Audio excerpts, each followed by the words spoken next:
wanted to create a place for women journeying with cancer to be inspired and to shake up the way we look at cancer so we can activate the power of our minds to heal us from the inside. Welcome to this series, Rethinking Cancer. I'm Cindy Scott, two-time cancer thriver and author of the Healing Journal.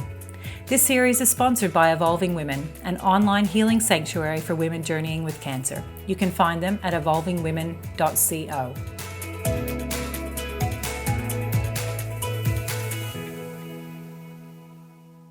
Hello and welcome to this episode of Rethinking Cancer. I'm super excited to introduce today's guest, but I wanted to give you a little bit of background about how I came to know Maria.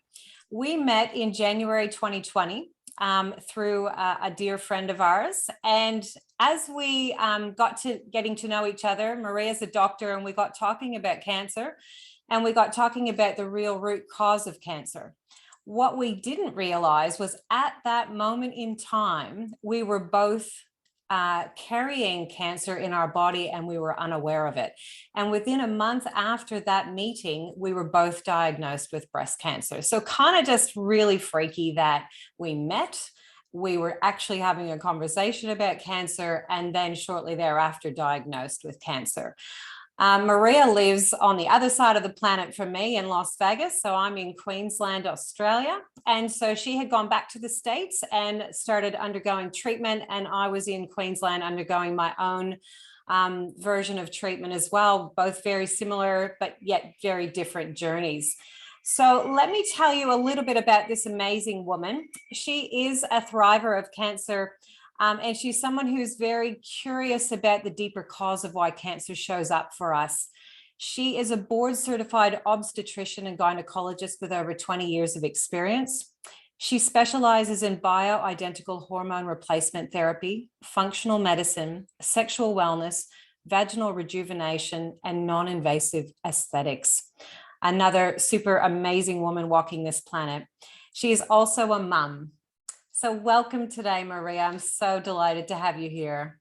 Thank you, Cindy. Thank you for inviting me and remembering me and thinking of me. You have been in my thoughts actually all the way through. I kept checking in with Amelia to find out how you were going. And, we're having a similar journey, but obviously different treatments, different diagnosis as well. So yes, you were definitely in my thoughts a lot of the time as I was going through. So tell me where you were at, Maria, at the time of your diagnosis. Where were you at in your life and what was sort of going on for you? I was in my life. Wow, where was I? I was really what I would call had at the tail end of having a lot of what I call a word I made up called emotionality. I was a ball of emotions, having experienced really struggling after a divorce. I'd been more than 10 years out from the divorce. I was still struggling with that. And then struggling with how to redefine relationships with the people who were the closest to me, which I'm a very family-oriented person, but yet my family was fragmented, where we had pretty much a feud and it destroyed the family. And so, and then COVID, I was like you, we were diagnosed right at the onset of COVID. Absolutely. Yep. Very scary, that someone was telling me to take a medication that was going to destroy my immune system when we just discovered this virus that attacked the immune system. Mm-hmm. So it was there was a lot that was going on in my mind, coming from this functional medicine background. I believed in vitamins and nutrients, and yet I'm a doctor, and someone's telling me to do something that's going to potentially destroy my immune system, and it's not what I want to do, but yet it's something I know I must do. So, and grappling back and forth of whether I'm going to do the chemo or not do the chemo. And some part of me is saying, don't do the chemo, but another part of me knows that I have to do the chemo. I felt exactly the same. So tell us a little bit about what is functional medicine? What is that?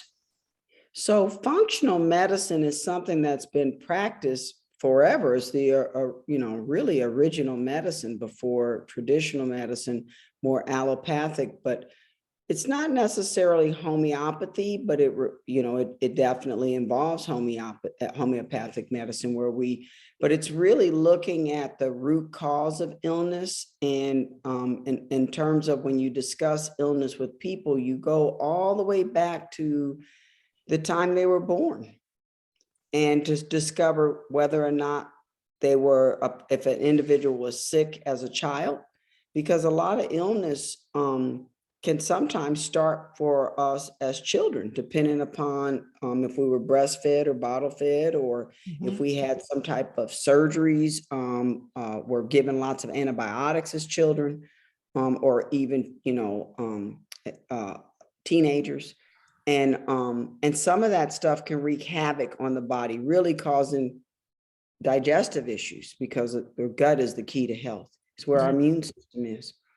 And also involving stress. A lot of us are impacted by stress. So functional medicine kind of looks at things differently in terms of, we try to understand where a person came from, where they currently are emotionally, mentally, and then looking at what we can do to help them to be better, but using nutrition, thinking more naturally instead of using medications and drugs. So it's a different way of looking at people and really trying to get to the real root cause of disease, as opposed to saying, you look at a tree and you go, okay, well, some of the leaves are dying, but the rest of them are pretty green. So don't worry about those and sometimes in medicine, a person might say something like, I'm having a lot of anxiety and I'm depressed. And so the prescription gets written for something for the anxiety, something for the depression, where the functional medicine practitioner is going to ask maybe some more detailed questions to try to see if there's a source of it. Does this person have a job that's stressing them out? Are they stressed in their relationships? Are there dietary stressors?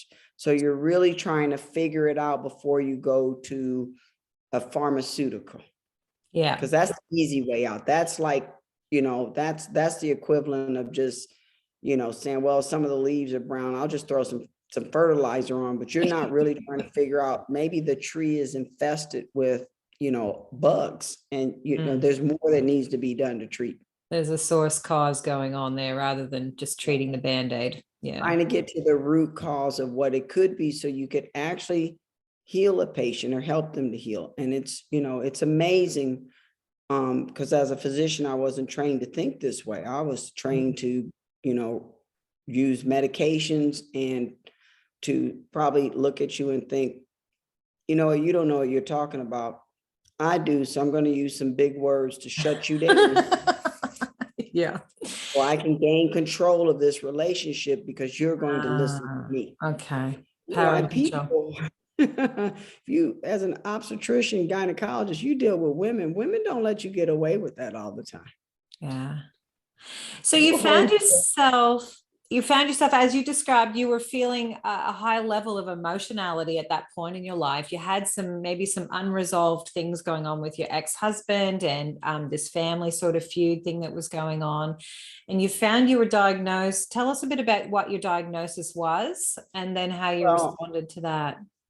So the way I found the lump in my breast was I was at a store, I was shopping, and I purchased an ottoman, and some crazy weird thing happened where it rolled really quickly towards me. And instead of grabbing the legs of the little wood legs, I reached up towards the top of it. And I got speared by one of the ottoman legs. And I mean, to the point that it took my breath away, and it hurt so badly that I was, standing there going, really? Really? I can't believe how bad this hurts. And I can't believe this happened to me. And within 2 days, I would see this large mass at the top of my breast, probably the size of a baseball.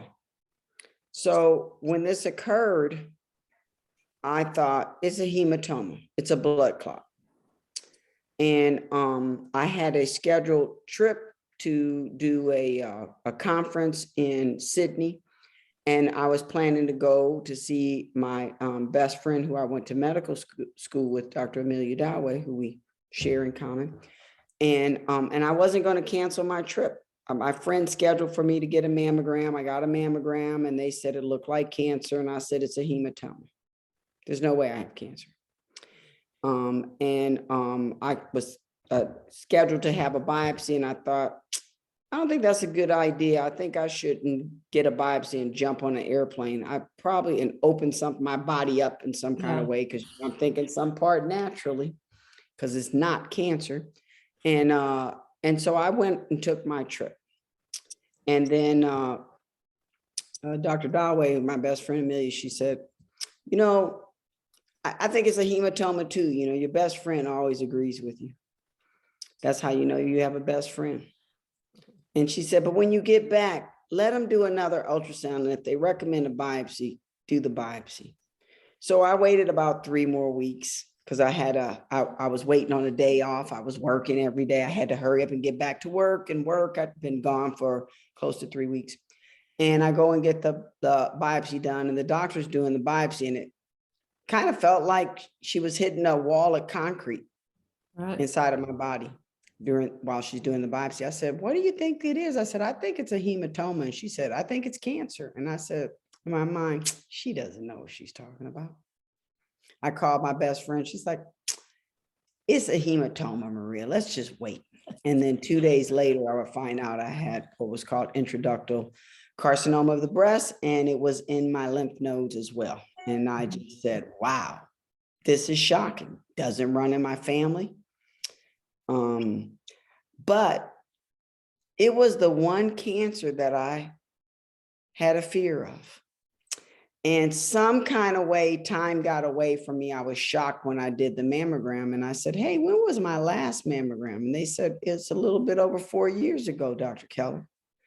And I was shocked, because I was like, wow, it just seemed like maybe 2.5. No way could it have been 4 years since my last mammogram, because I started a new practice and I got really busy with that. And things were kind of going great, it seemed, in my life at that point. And, you know, and then things kind of in maybe the year preceding came to a screeching halt, where I did a home remodel. It went sideways. It was supposed to be 3 months I would be out of my home. I was out of my home for over a year. Wow.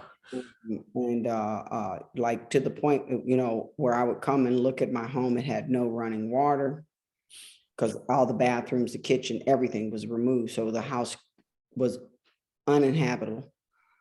And I thought, what did I do this for?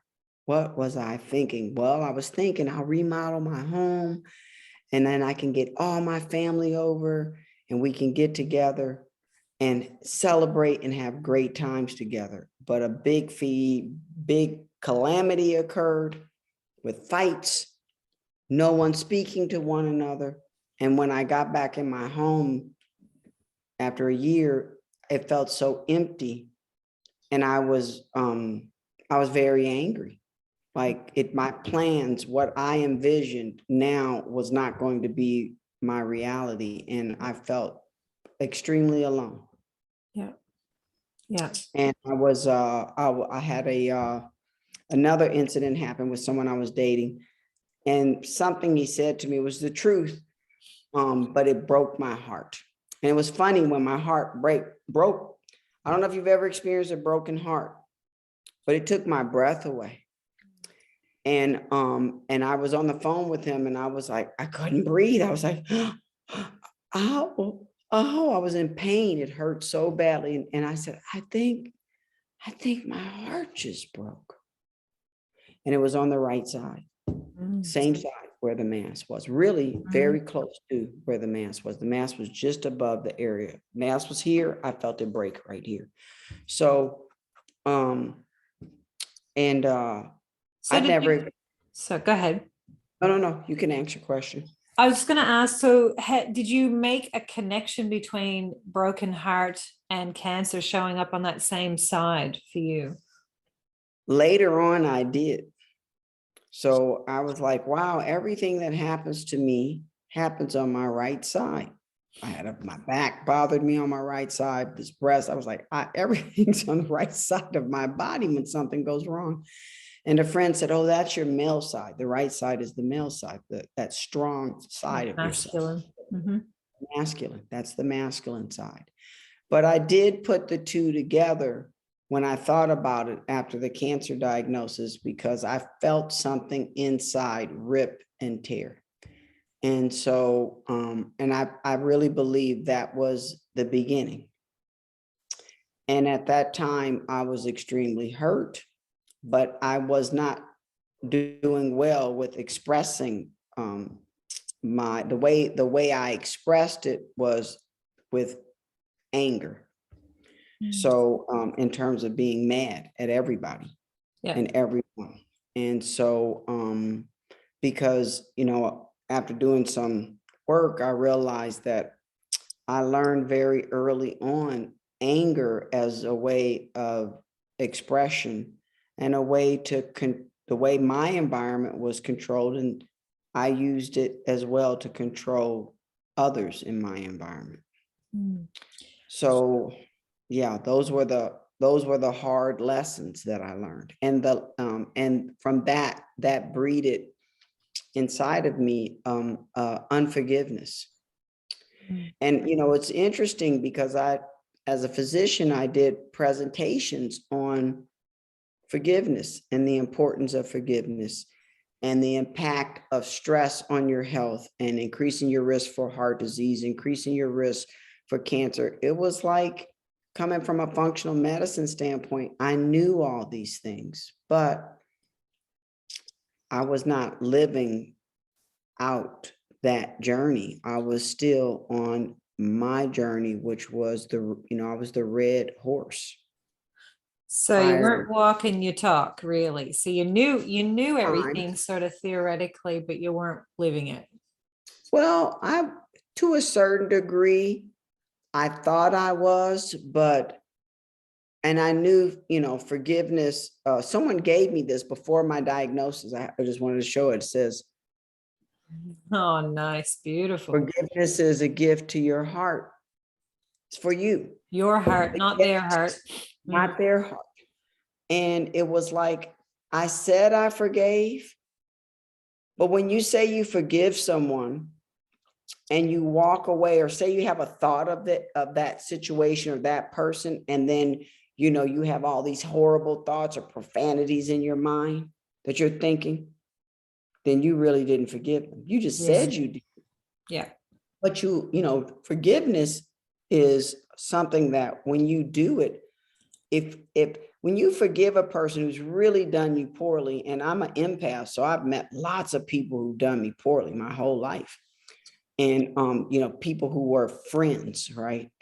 And so, but I know I have true forgiveness because I saw someone who did some pretty horrendous things to me years ago. And I used to do things like go and stalk them, on Yelp and read their bad reviews and go, yeah, they're just like that. They're other doctors, right? I'm like, yeah, she's horrible. I believe this review. Yep, look, you got another 1 star. That's what you get. Stuff like that, which is petty, but it's really like something that I was opening up that wound. And I knew I had forgiven this person when I saw them I really worked on forgiveness. Unfortunately, it took me getting cancer to really learn this lesson. And so, but when I saw her, I heard her say my name and I turned around and I was like, oh my gosh, and I was able to give her a really big hug. Like there was nothing that was in the way. There was not, I was just so excited. I was in the bank. I was paying my bill. I was like, whoop, whoop, I'm paying my bill.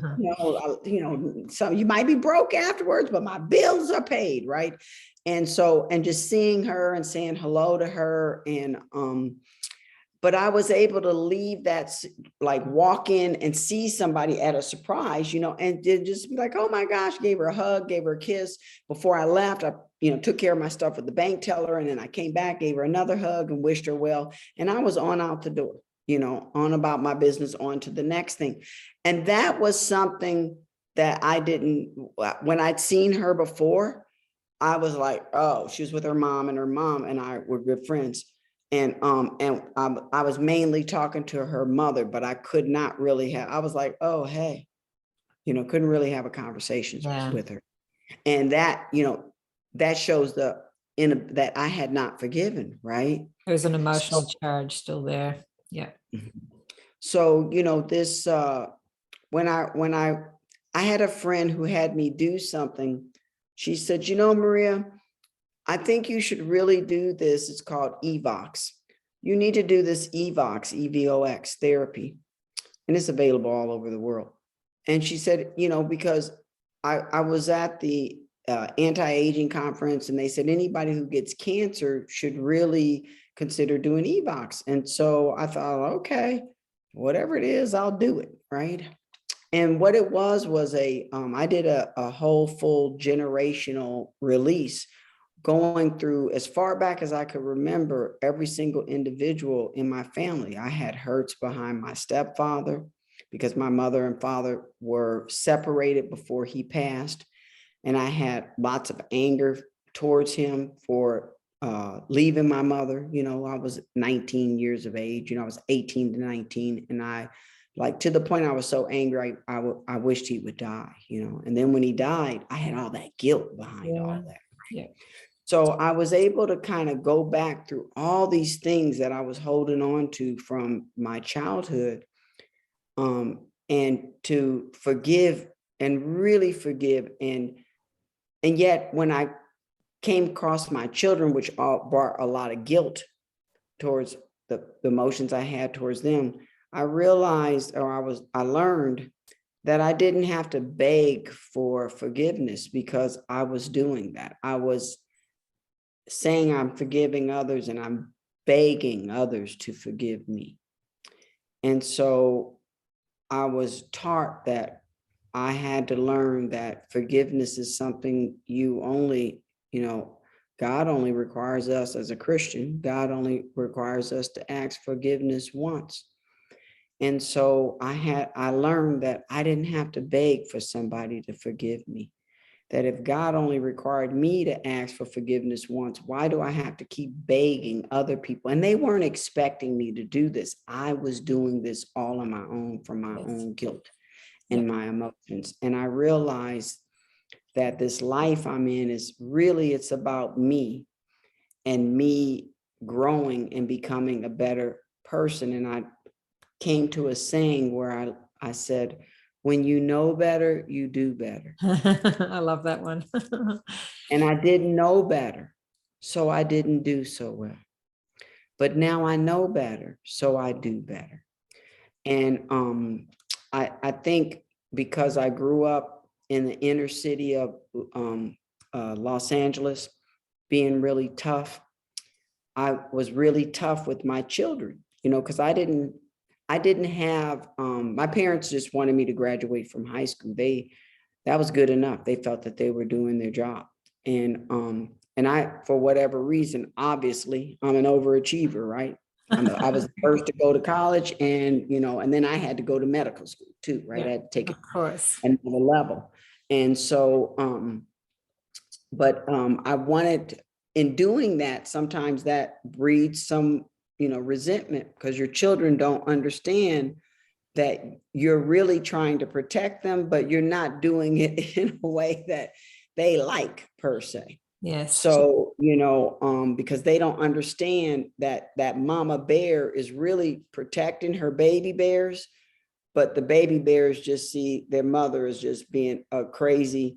Like my children, my oldest daughter, she called me Momzilla.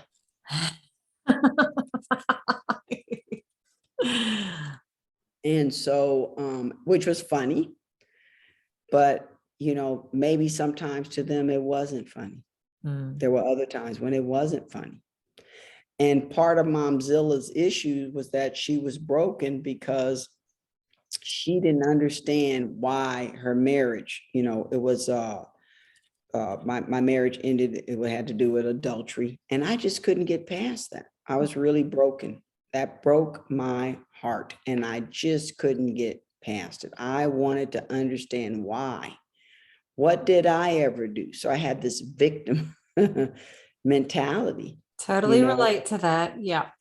Yeah. And so feeling like, what did I ever do but try to be a good person and to do the right thing? And I don't deserve this. And I remember, I asked God so many times, why me? One time I heard in my head, I heard in my spirit, why not you? What makes you above going through something, Maria? And I heard that and I woke up for a little while, but then I went right back to sleep with all the, things would I would do a little better and then I would fall back into the pit, Yeah. of the why me. And so, and then the followed by the anger, 1 minute I could be emotional crying about it. The next time I could be just indifferent or I could be very upset and angry Yeah. to the point that people were like, okay, we want to get away from her because her conversation is up and over the top. So knowing what you know as a doctor, I mean, clearly you had a lot of repressed emotion, you had a lot of anger coursing through your body. So what do we know on a physical level is happening when we're going through that range of emotions? So, when we live in a constant fight or flight response, you are going to weaken, your adrenal glands. That causes some people to develop a burnout syndrome.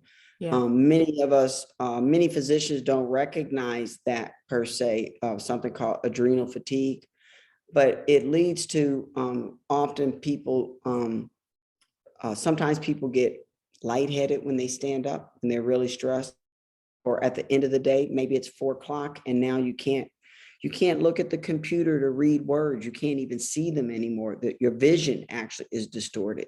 Right. It for some people, it causes their inability to really enjoy life. They could be at a party and they're not enjoying life. They don't sleep well because they wake up at 2, 3 o'clock in the morning, thinking. They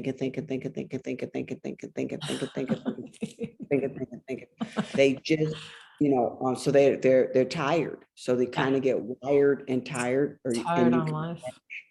But the thing that I heard a chiropractor say that was really interesting. I was watching a video and I was like, oh, I was trying to understand because I'm a forever learner. I was studying something and I was reading about the thymus gland and I was like, wow. And the chiropractor, this is, where our T cells are made. We talk about your immune system, your T killers cells, your T suppressors. And the doctor said that the thymus gland sits in the mediastinum of the chest, just in front of the heart, behind the sternum. And I said, wow. And it's this little bitty organ. And it sits right in front of our heart. And that's where your immune system is, which would explain why when we get stressed, if we're stressed, we're more prone to becoming sick and ill, Yes. Mm-hmm. And so, and why stress, is not good. It can, weakens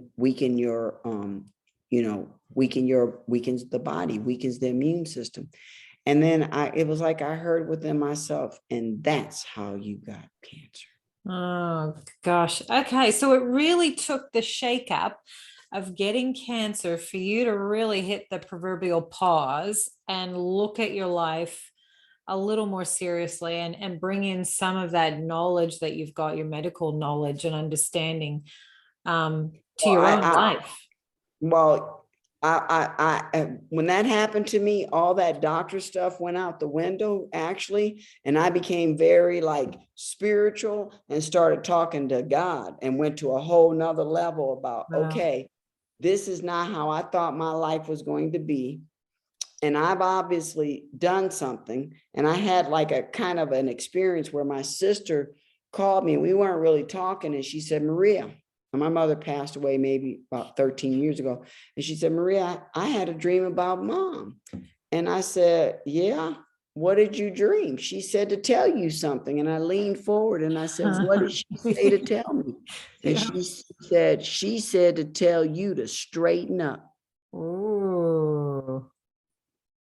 When I got off the phone, because I had been doing a lot of fussing, I was telling God, you're no kind of God. You're not this, you're not that. And this is before my diagnosis. Okay.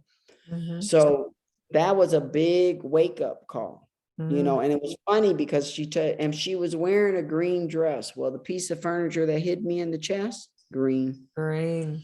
The color of So healing, though. Hmm. yes, and someone said green is a healing color, Maria. And I said, okay. And that kind of gave me a lot of confidence that I am going to make it through this. And part of what I'm here to do, really is to be a role model, to be a source of light to others, to enlighten them about like the mistakes I've made, because you don't have to make my mistake. Absolutely. I Yeah. can tell you this is the mistake I made, and you don't want to come down this road that I'm on, because it's something that you don't have to go down. You can avoid it. And the power of thought, the thoughts, because there was only one cancer I ever feared. And guess what? That's the I one you got it. got. That's exactly, the intent behind this podcast called Rethinking Cancer, so that we actually start to shift the way that we think and our beliefs around cancer. Because I'm pretty sure that I manifested getting cancer myself as well. One of the things I'm really curious to know about, Maria, for me, what I see in the people that I've chatted to about getting cancer is there seems to be kind of two camps, if you could generalize it and simplify it that much. There's one camp of people that kind of go, okay, woe is me, and I'm just going to do everything that the doctors tell me that I need to do. So whatever treatments, I'll just take those on and they're going to heal me. Then there's the other camp that kind of goes, well, hang on a sec. How did this cancer, come to be in my body? Why has it shown up? Is there a reason for this? Is there a teaching or a message in all of this? And as you rightly described, you went down a more spiritual journey. So for me, definitely that was the camp that I was in as well. But I find that there's two really distinct ways that people sort of respond to a cancer diagnosis. Would you say that's the case in? Absolutely. You could say something like this. I've got to go in and get this chemotherapy, and they're putting this poison in my body, and it's going to just kill me. It's killing all my cells. And this is just the most horrible thing. Or you could say, I got to do this chemotherapy. I'm going to get through it. And it's going to be medicine that's going to actually treat these. Because, what we don't realize is our cells are listening. What we say is so powerful. I mean, Totally if you agree. say something like, well, I know it's not going to work because they told me it's stage 4. Yeah. You're setting yourself up. You are so powerful. We don't realize the power of our words, as opposed to the person who says, I got to take this medicine and it's going to treat this cancer, but I'm going to be well and I'm going to do okay. And I'll figure out things as I go along. And I mean, as a physician, I did a lot of studying to try to avoid side effects, because I think when patients get diagnosed with cancer, it's expected that you'll have diarrhea. It's expected that you'll lose your taste buds and you won't want to eat. It's expected that your hair is just going to fall out and you'll be bald. And some women go and cut their hair off. In America, it's expected that you're just going to do, remove both of your breasts. And because, that's the best thing to do. Like there's just all these expectations of sometimes that people just say, oh, we'll just cut it all off, and I think it puts us through way more than we need to go through. So I kind of followed science and I said, let me think like a scientist. So, I asked Amelia, I said, hey, Amelia, if I had a lumpectomy or I had a mastectomy, is one going to, will a mastectomy improve my survival? She said, no. So I said, I'm not doing that then. That's extra surgery. Why would I put myself through that if it's not going to improve my survival? If it's going to improve my survival, I got to do it, right? Yeah, totally. So And I said, well, what's my risk of survival? What's my chance of survival? She said 75%. I said, I could do that. Those some good odds. I got 75%. I'd buy a lottery ticket for sure. I'd buy several of them if you told me I had a 75% chance of winning. And so then, my oncologist said, oh, you could do a cold cap, the polar cap, freeze your scalp, and you could keep your hair. Well, I'm a pretty vain chick, I wanted to keep my hair, and I didn't Most of us are. I didn't want people to know my story, more than anything. And I didn't want to look in the mirror and go, I have cancer, I'm sick, look at me, I didn't want to go that route. And I was fortunate that I didn't have to. But then I said, wow, I'm taking this cold cap on my hair, and they're doing it while they're doing the chemo. And for 4 hours afterwards, after I had the first chemo, I got this really funny taste on my tongue. And I said, I wonder if I eat ice, would that keep me from losing my taste buds? And it did. So I ate ice. I just chewed on ice the whole time. And then I, for 4 hours afterwards, and then I would go and eat a burrito or something afterwards. So it sounds to me though, Maria, like, that first camp of people, they're kind of, the word's not victim, but it's like they're in a position of being disempowered. They're waiting for something to happen to them. Whereas you sound like you were very proactive in your treatment journey. You were asking questions, you were doing research, you had Amelia as your hotline, that you pick up the phone and you would ask questions and look at, well, hang on, the doctors might say this, but there might be a remedy for the side effects, or there might be a different way of. I did this. The power of Google. I was like, do probiotics, do chemo causes diarrhea? Is that due to the microbiome being affected? Oh, look at the literature. The microbiome is affected. Okay, I'm going to take a probiotic so I don't get diarrhea. And I took probiotics. I never got diarrhea. Liver support, definitely. Just using the medical literature that anybody can find. And, a lot of times I tell people, listen, I just look for the article and I look at what it says and I read the conclusion. We can all do that. Yes. So there's so much information for us to empower ourselves. But I had a friend who I'd met in this journey, and she is diagnosed with breast cancer. Her sisters had it. 2 sisters died from breast cancer. Her mother was still living, and she was diagnosed with breast cancer. The thing that I noticed about her, that in comparison to me, she knew more about breast cancer than I did. Really? And I'm a doctor. I stayed pretty much, just give me the bare basics of what I need to know, because I didn't want to overthink it. I didn't want to know so much. And I wonder, she passed away within maybe 6 months of my meeting her. But she was my best friend from residency, who I met Amelia in medical school, and this was my best friend from residency, and it was her childhood best friend. And she just had so much knowledge, and she knew so much, she knew more than I knew about cancer. And I thought, I don't want to know that much about my diagnosis. I don't want to process that much, and maybe people would say, well, you should know more, it's your body. But I felt like for me, that would not be a good thing, because I didn't want to focus on that. I had to focus on, how am I going to detox my body? How am I going to get my body healthy and well? I did 4 chemotherapy treatments, and I missed 12 days of work. I had to get back to work. I'm in private practice, and, bills have to be paid. And I had to find a way that I could do all of these things and not miss a beat, and yet, keep my practice together so that my business would not fall apart. And then I would fall into, an economic collapse, which would be a horrible, devastating thing.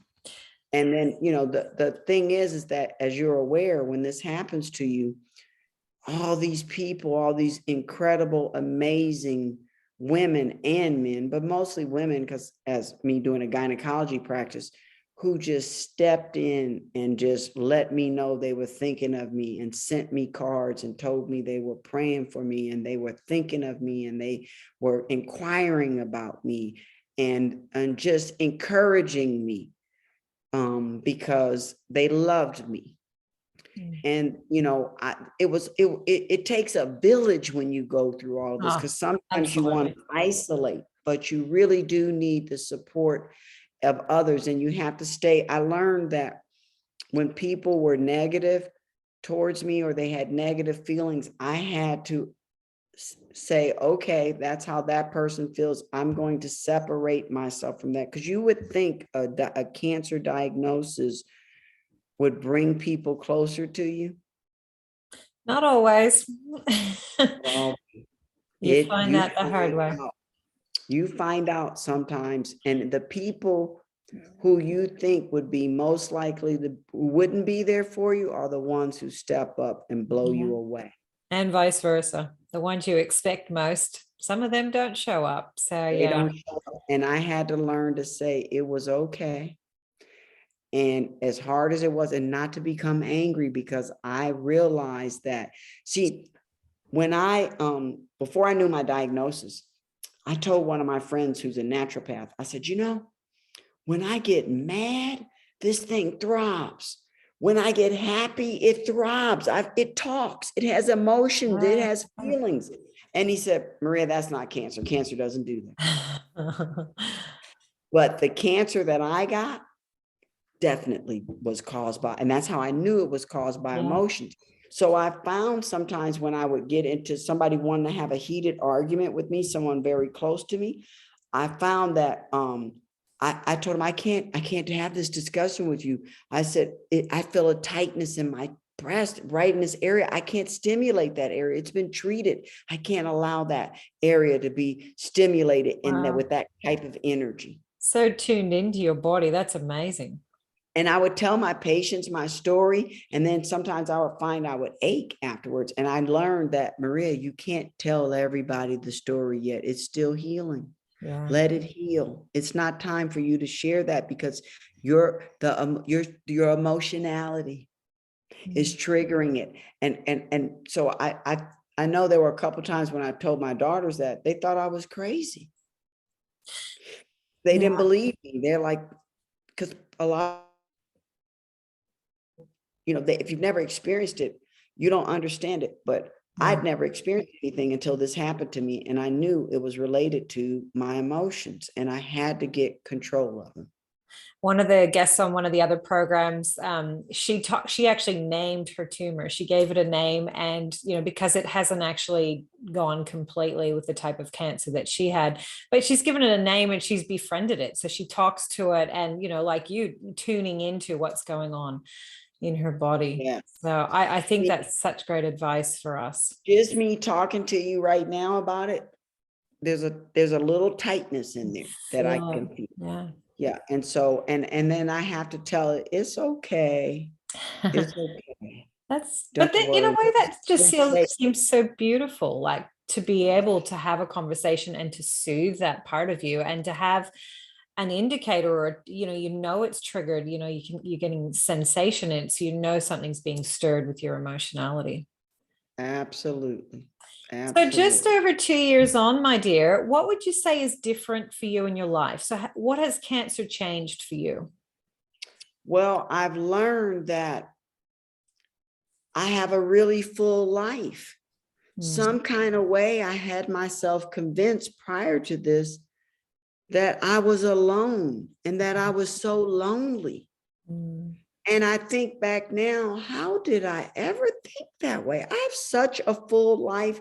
There is so much to do. I need an 8-day week just so I can have an extra day to get fit it all in.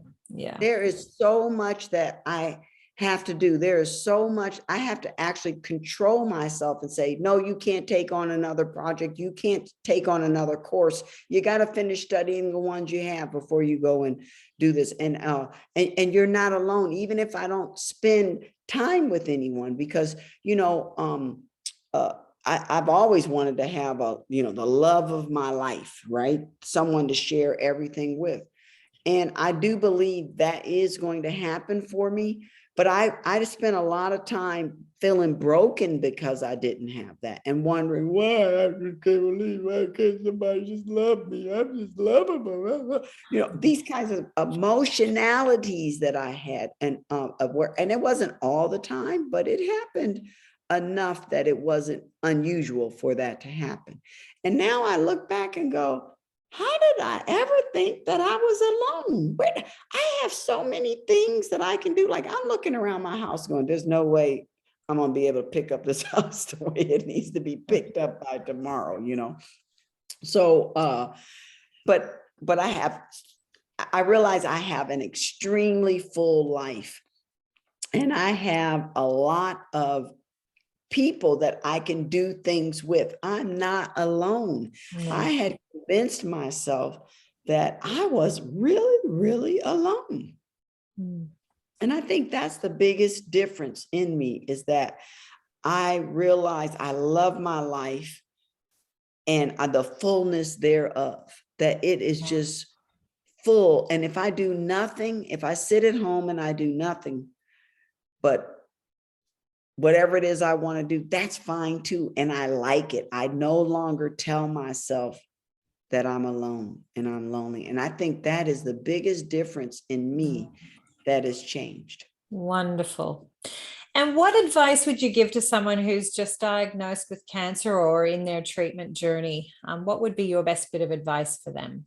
So, you know, I think one of the best things to do is find your way to accept the diagnosis. Don't own it. I never called it. I would sometimes say, well, my cancer, and my friend would correct me and say, hey, it's not yours.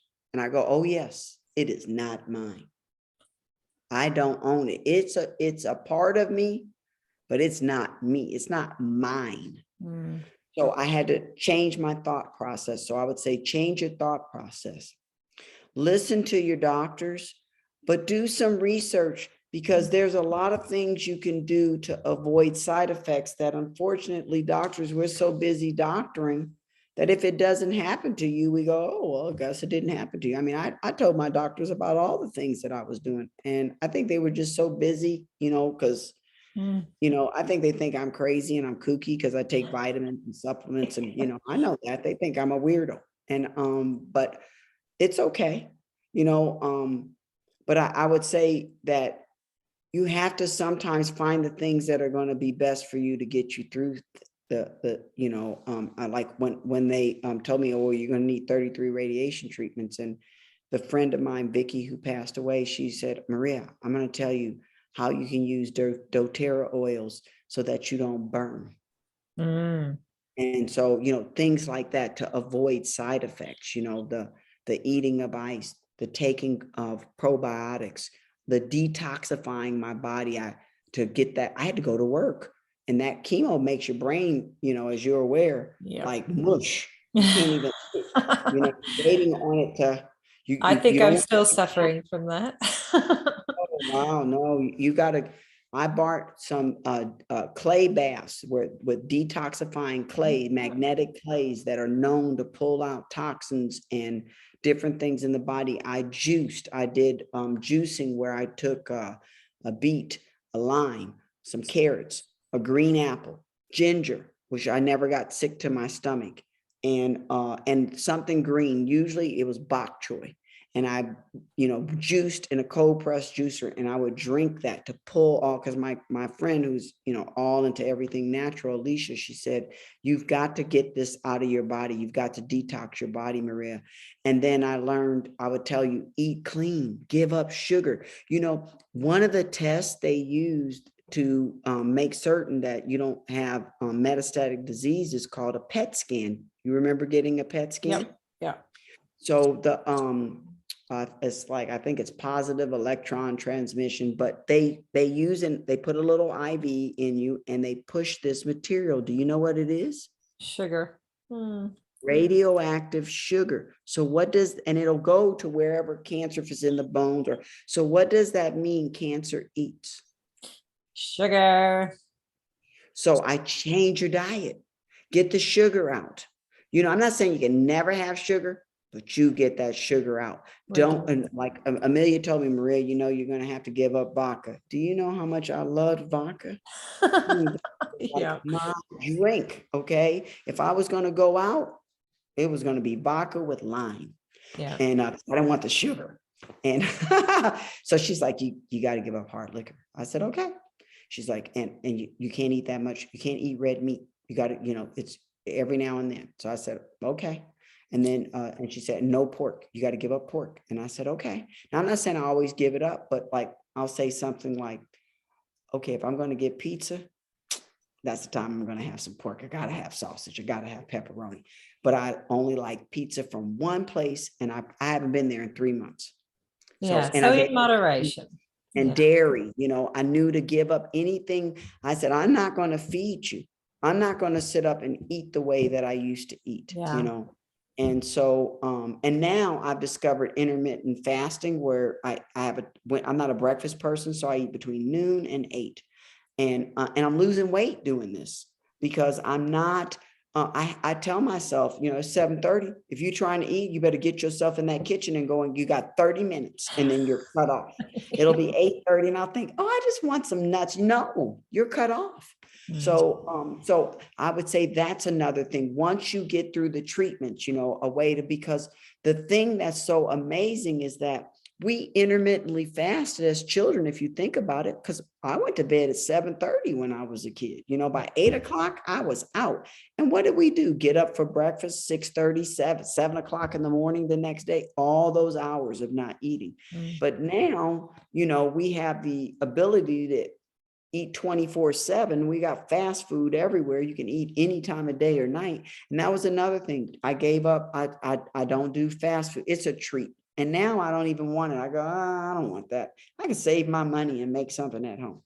You get to a point where you want quality nourishment rather than junk. Absolutely. And lowering my toxin load, trying to eat organic as much as possible. So I'm not saying I'm a fully organic person. I'm not. It's impossible for me to live that life. I guess I could try to, but I'm not going to kill myself trying to go organic. But trying to make certain that, you know, I'm eating plants, you know, fruits, vegetables, that sort of thing.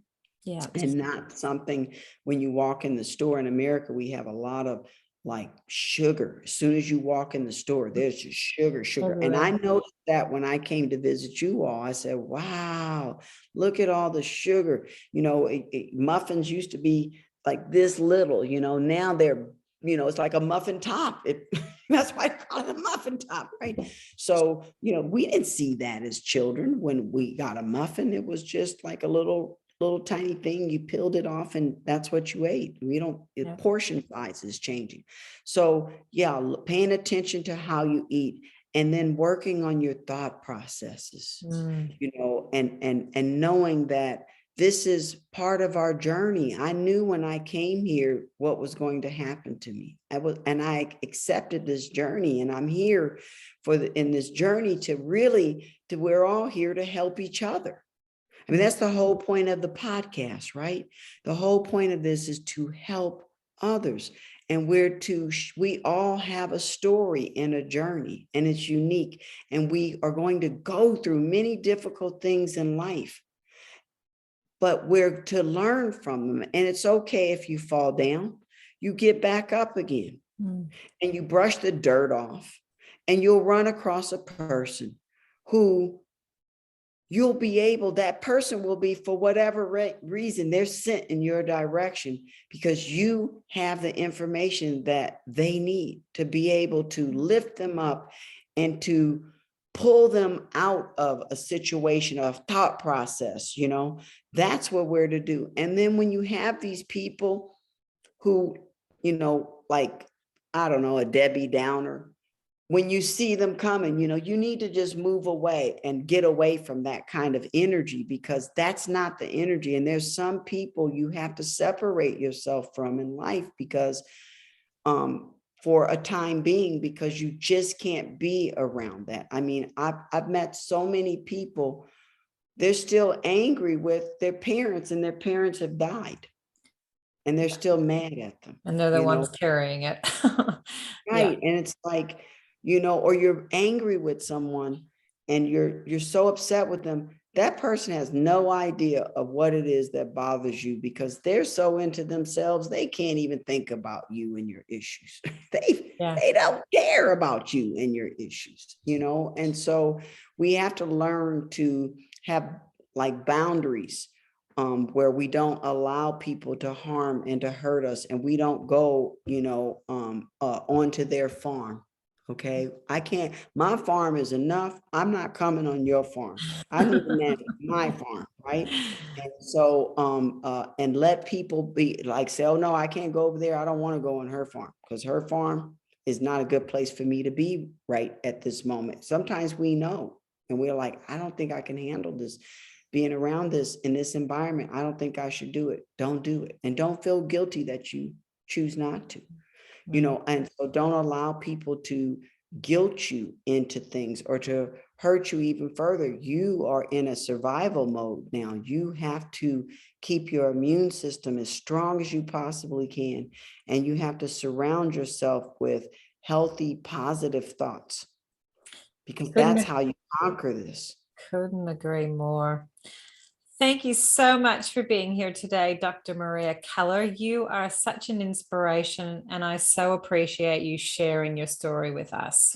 Thank you. Thank you. At some point, you got to get back to talk about the stuff that I do with the hormone replacement therapy stuff that I do, and how I help people to what I call get their sexy back. And I do some controversial things for doctors, but I just think that, alternative, my brain thinks in an alternative manner in terms of how can we use something from within ourselves to heal ourselves? How can I hurt myself by using, my own body products to make myself better? So, I love the sound of that. I'm all for inner healing. So the more we can take control of our own destiny and our own healing journey, I think the better we are. I mean, it's wonderful to have doctors in the world and traditional medicines, but I think we need to take a lead role in our own journey as well. Well, they say, and we're all physicians for ourselves. Physician, heal thyself. Nice. So, I can't, that they say in the airplane, if the oxygen, you have to put your own mask on before you can help someone else. And so, and I think as a mother, I did a lot of helping everyone else and never doing anything for myself. I never, ever, ever, I didn't even know how to give to myself. And that is a bad habit too.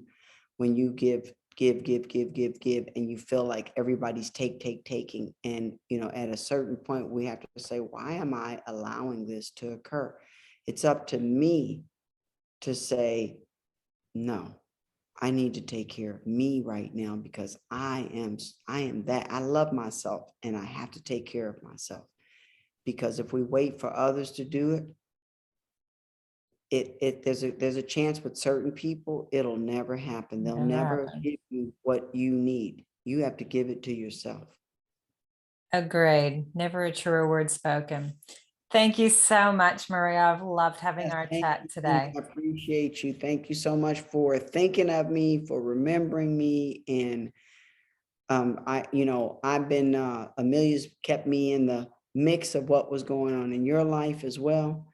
But I'm sure you were busy on your course, and I don't even remember that conversation of what we had. Anytime I don't remember, I go, well, I had chemo. So. And I've still got chemo brain, I'm sure of it. And if it wasn't chemo brain, it was placenta brain from having a baby. Yeah, that does it too.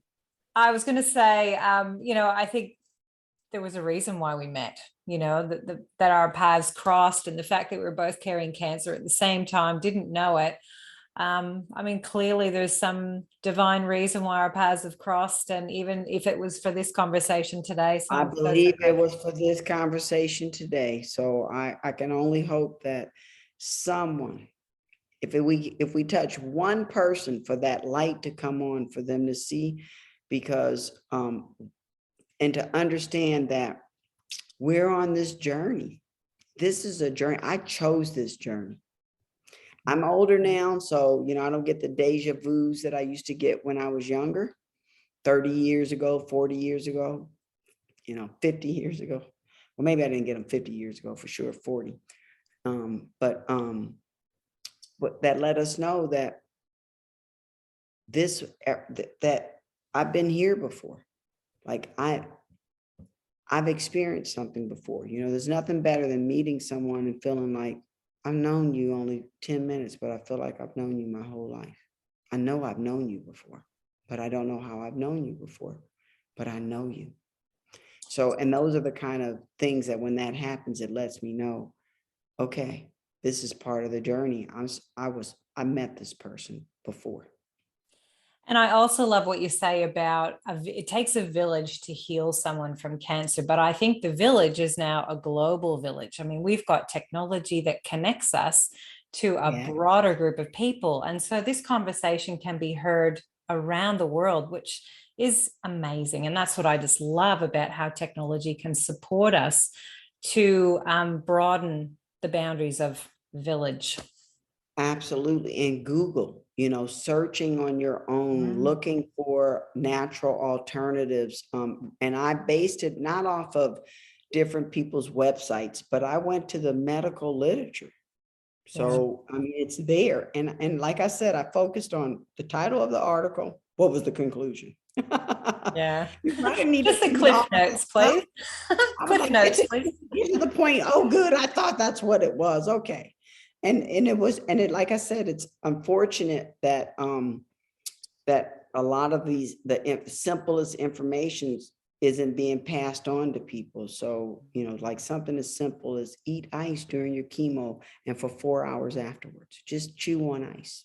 It'll protect your tongue, keep your tongue cold. So that if you could put your feet in ice water afterwards, go home and soak your toes. That's hard to do. So you don't get neuropathy in your toes because it impacts the little tiny blood vessels. I mean, that's something I still have to this day, the little tingling in the tips of my toes. I do too. Yeah. So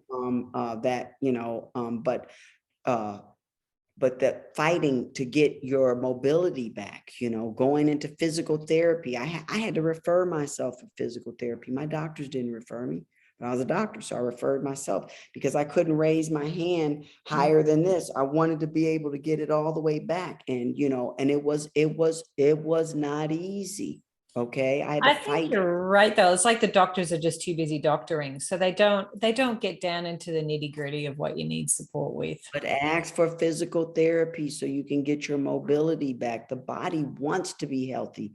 It is capable of regenerating itself. I don't care what's happened to you. You can get a lot of it back. I was completely dead man all over my arm. I have a lot of my sensitivity back, and I'm still fighting to get the rest of it back. And I know I may not get, to 100%, but my goal is to get to 95, 90, 95. I'm at 80, 85. I'm at 85. How much further is that to go? So, but I realize I have to fight for it. It's not gonna come with me wanting it to come. It means that I got to eat right. I got to go to the gym.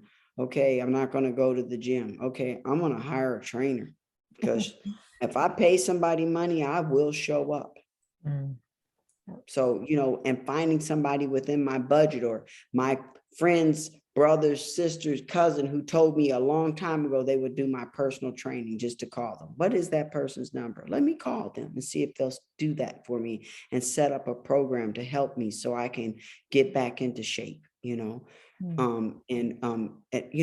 you reach and get through your recovery, because you have to heal from what you're going through. I think my friend Vicky, what I saw Vicky doing was she was so much micromanaging. We have to allow ourselves to go through something, recover from it, and then the healing, it comes. You can't do too much. You can't even overthink it. There's certain days that you're just going to have to say, you know what, I'm not up to this today. My body doesn't want it. And no matter, I want it, but my body doesn't. But it's okay, because maybe tomorrow we'll be able to get this done. Those I think kinds we of, could talk the day away, but I'm going to need to leave it there. So thank you yeah, so much for your time. I really appreciate you and your story and your sharing today. So thank you so much, yeah. Maria. Thank you too. Thank you. Thanks so much for joining us today on Rethinking Cancer. I hope this episode has lifted your spirits. Come and join us again for more inspirational cancer thriver stories, expert interviews, and strategies to live your best life. Who knows, maybe it could be your story next. I'm Cindy Scott. Until we meet again.